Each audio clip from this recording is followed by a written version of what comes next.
அதிமுக அரசு எங்களுக்கு நீதி வேண்டும். ஹாய் நண்பா நண்பீஸ், அரசியலில் பழைய விஷயங்கள்லாம் தோண்டி எடுத்தால் பல சுவாரஸ்யமான சம்பவங்கள்லாம் கிடைக்கும். அப்படி தான் இப்போ தமிழ்நாடு அரசு டாக்டர்கள் ஒரு புதுமையான போராட்டத்தை கையில் எடுத்திருக்காங்க. அது என்னன்னா, முதலமைச்சர் மு.க.ஸ்டாலின் அவர்கள் எதிர்க்கட்சி தலைவராக இருந்தப்போ வெளியிட்ட அறிக்கையை இப்போ அவருக்கே திரும்ப அனுப்பி வைக்க போகிறாங்களாம். ஏன் இது திடீர் முடிவு, என்னதான் நடக்குது, எல்லாமே விவரமாக இந்த வீடியோவில் பார்க்கலாம். சரியாக சொல்லணும்னா டிசம்பர் 9, 2020, அதாவது கோவிட் டைமில், அப்போ தமிழ்நாட்டில் பார்த்தீங்கன்னா அதிமுக ஆட்சி தான் நடந்துட்டு இருந்துச்சு. அரசு மருத்துவர்கள் ஊதிய உயர்வு, பதவி உயர்வு கேட்டு போராடிட்டு இருந்தாங்க.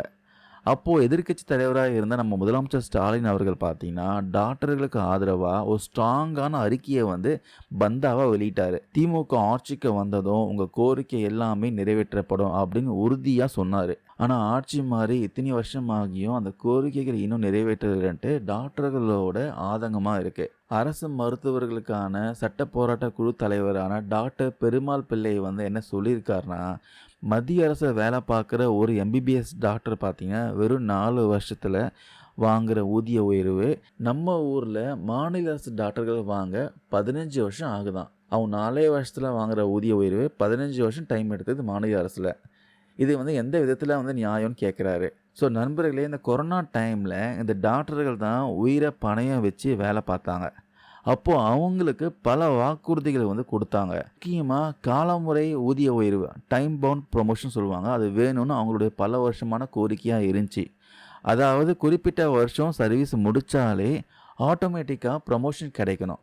இது மத்திய அரசில் இருக்கான், ஆனால் தமிழ்நாட்டில் தான் இல்லைன்னு சொல்கிறாங்க. இதனால் விரக்தி அடைந்த டாக்டர்கள்லாம், ஐயா நீங்கள் அன்னைக்கு சொன்ன வாக்குறுதி இதுதான், கொஞ்சம் படித்து பாருங்க அப்படின்னு நினைவூட்டுறதுக்காக அவர் முதலமைச்சர் ஸ்டாலின் வெளியிட்ட அந்த பழைய அறிக்கையை பார்த்தீங்கன்னா அவருக்கே தபாலில் அனுப்பும் போராட்டத்தை நடத்த போகிறாங்களாம். டாக்டரோடைய இந்த நினைவூட்டத்தை பார்த்தீங்கன்னா அரசு கேட்குமா, கோரிக்கைக்கு நிறைவேறுமா, பொறுத்துந்தான் பார்க்கணும். முக்கியமாக இதே மாதிரி தமிழ்நாடு அரசு ஊழியர்கள் எல்லாருமே பார்த்தீங்கன்னா அவர் எதிர்க்கட்சி தலைவராக இருந்தப்போ இந்த நிறைய வாக்குறுதி கொடுத்தாரு. ஓல்டு பென்ஷன் ஸ்கீம் கொண்டு வருவோம், அது பண்ணுவோம், இது பண்ணுவோம் வாக்குறுதி கொடுத்தாரு. அந்த எல்லா அறிக்கையும் எடுத்து எல்லாரும் அவருக்கு தபால் போட்டிங்கன்னா அவருக்கு உரைக்கிற மாதிரி இருக்கும்ன்ட்டு அனைவருடைய எதிர்பார்ப்பாக இருக்குது. எல்லாருமே இது மாதிரி தபால் போட்டிங்கன்னா அப்போ தான் முதலமைச்சர் ஸ்டாலினுக்கு பார்த்தீங்கன்னா நினைவுக்கு அது கரெக்டாக செயல்படுத்துவாருன்ட்டு நெட்டிசன்களுடைய கருத்தாக இருக்குது. இந்த போராட்டத்தை பற்றி நீங்கள் என்ன நினைக்கிறீங்க? கமெண்ட்ஸில் உங்கள் கருத்துக்களை பதிவு பண்ணலாம். தேங்க்யூ நண்பர் நண்பீஸ்.